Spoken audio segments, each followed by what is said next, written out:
Hi, I'm Tom Cross. I'm the head of threat research here at GetReal Security. And today we're talking about hunting fake IT workers. As you may have heard, there are thousands of people who have been hired at hundreds of U.S. companies under false pretenses who are actually employees of the North Korean government. There's a lot of concern about this amongst U.S. businesses. Obviously, U.S. companies do not want to hire people from North Korea. So I'm going to talk about why this is happening. I'm going to talk about how it's happening, and I'm going to talk about what people do to combat it. How do you find these people, and how do you keep them from, successfally getting a job in your organization?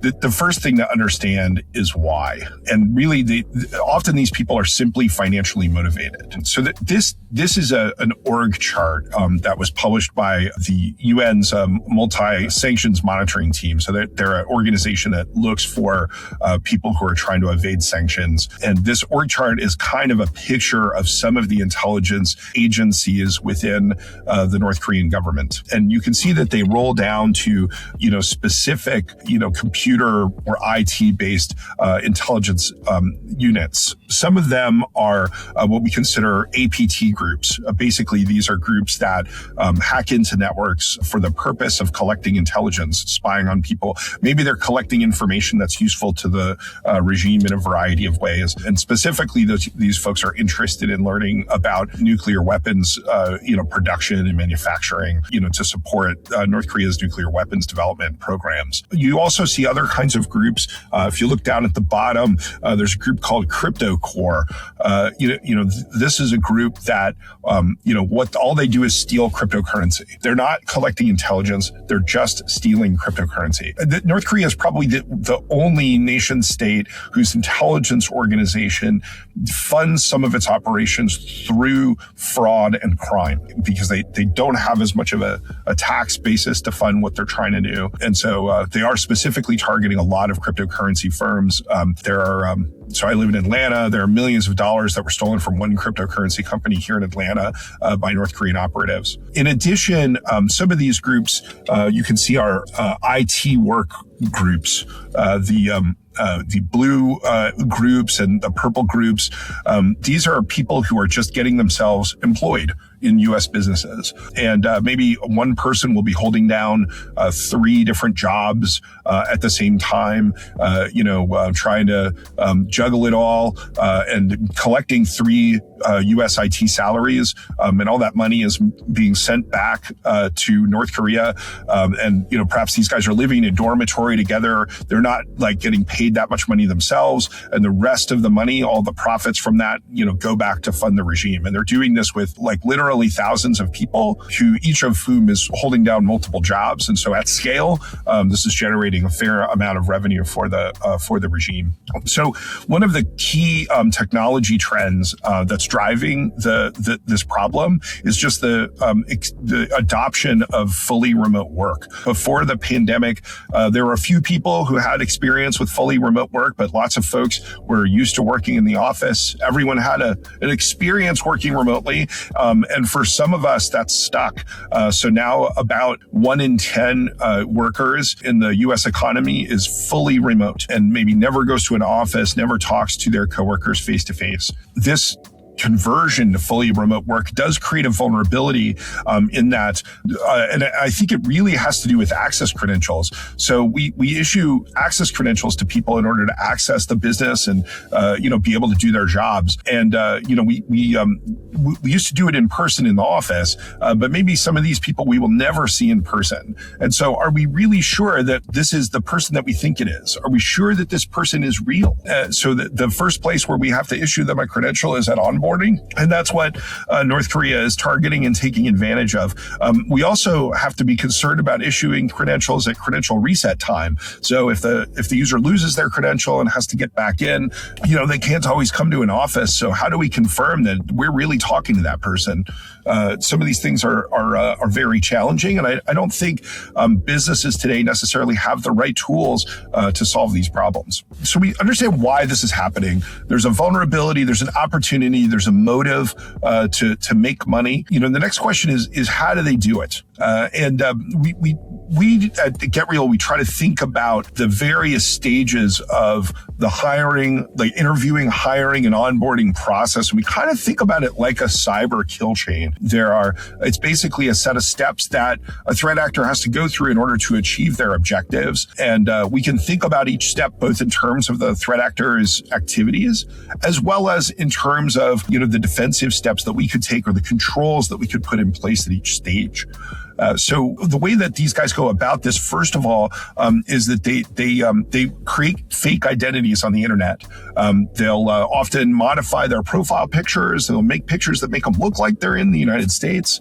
They will swap their face onto someone else's photograph. They will create LinkedIn profiles. They'll create GitHub profiles. They will often follow each other in order to make it look like there's a sort of rich set of interconnections there and a rich history. And, they will create resumes and submit them. One of the things that they're doing is trying to understand where there are companies that they can be successful. And often, if you find one of these individuals within your company, there may be multiple individuals there because once they figure out that they can get through your hiring pipeline and get a job without showing up someplace in person, they'll inform their colleagues, and they're all going to try to get a role in your organization, particularly if you're hiring at scale. One of the other things that they need is a facilitator in the United States. When you're issuing them a laptop, for example, they're going to want to issue that laptop to some place in the United States, have an address to send it to, and often they want to host it in the United States, and then they remote into it using like an IPKVM or some other remote access tool. This is a photograph that was taken of an office in the apartment of a woman who was serving as one of their facilitators. So they recruited her online, told her they would give her a job, and all she had to do was receive these laptops and set them up and occasionally answer questions about them. So you can see that she's got all these different work laptops set up in her apartment. She's got little sticky notes on them with the passwords for each one and who they're associated with. I don't think this woman was in Arizona. She was prosecuted by the FBI. I don't think she fully understood the entire picture of what she was involved in, but she did know that she was doing something illegal. She did sign I-9 paperwork for some of these individuals. So this is kind of, what they do. And so there's this process where, they create these identities, they find and recruit a facilitator, they apply for jobs. They need to get through your employment verification process. So however you're doing I-9 verification, often these days, you get on a Zoom call with the HR person and they ask you to hold up your ID. So you hold your ID up. And of course, we're talking about a nation state actor here. They can create very convincing fake IDs. They can get past most identity checks, and then they get onboarded. And often the address they're using as their fake persona may not be the same as the facilitator with all the laptops. So sometimes the minute, that you're about to send them the laptop, they'll say, oh, there's an emergency. My mom is sick. I got to go spend a few months at her place. Could you please send the laptop to her address? They'll provide a different address to send the laptop to. It'll go to the facilitator. They'll plug it in and hook it up and maybe set up an IPKVM or other remote access tool so that they can get into it and begin working. The other thing is the exit strategy at the end of the process. Often these guys, they know that this ruse is only going to last for a little while. They're probably holding down multiple jobs. They're never going to show up in person. They're just trying to get by, and eventually they're going to get fired. And so what they do is they try to find a way to blackmail the organization. They try to find data that they've gotten access to that they can steal that's sensitive, and they prepare an exit strategy so that, when you finally find them and you decide to offboard them, they've got another way to extort money from the organization. And so now that we've talked about like how they do it, let's talk a little bit about how you fight it. And there's a lot of advice out there that has been published by different organizations. And it's actually quite complicated. There are good guides out there with lots of good advice. Google /Mandiant has published a really good guide. Microsoft has published a really good guide. Splunk has a good blog post out there with some interesting interesting techniques. There's lots of advice in these guides, but it can be sort of overwhelming. And again, what we think at GetReal is that you should think about this in terms of a cybersecurity kill chain.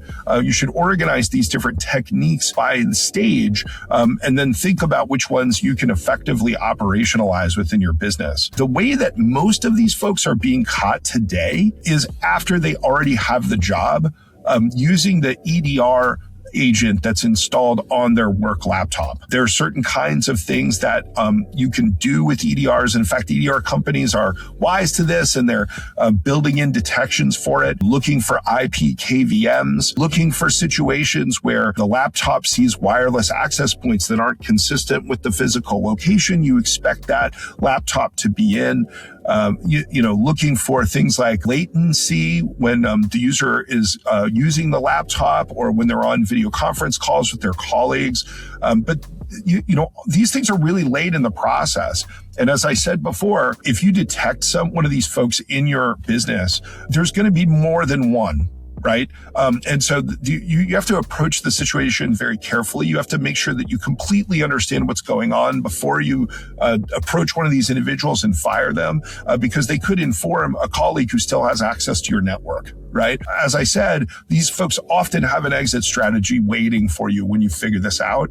And you don't want to have to go through this. So ultimately, we need to push this further to the left in the process. We need to catch these guys earlier on in the hiring process. And in fact, the earlier we can catch them, the better off we are, because we haven't wasted time interviewing them and giving them an offer and checking their employment eligibility and all of those things. There are controls that we can consider throughout this life cycle. I mentioned that on onboarding, often they ask to change the address that the laptop is being shipped to. Look for that. If that happens, it's very suspicious. But really, we want to get out to the interviews, and we want to be able to detect these folks in the interview. Now, something interesting has been happening over the past year as organizations have combated this threat. One of the things that's happening is that many people are publishing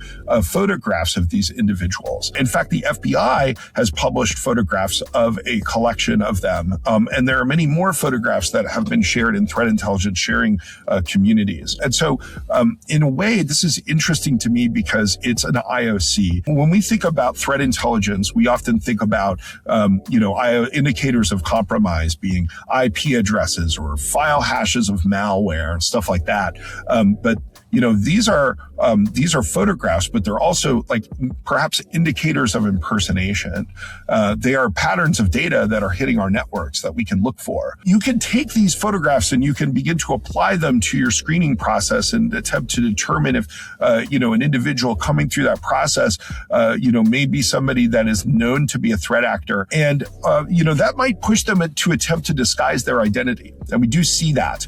We see folks from North Korea using what's called accent changers, which are AI-empowered software that changes someone's accent to make it sound like they come from a different place. Sometimes they use voice changers to completely disguise their voice. And they may also use face swapping software, which will convincingly change someone's face in a video conference and allow them to speak and interact and move around, just like they naturally would, but they appear to be a different person.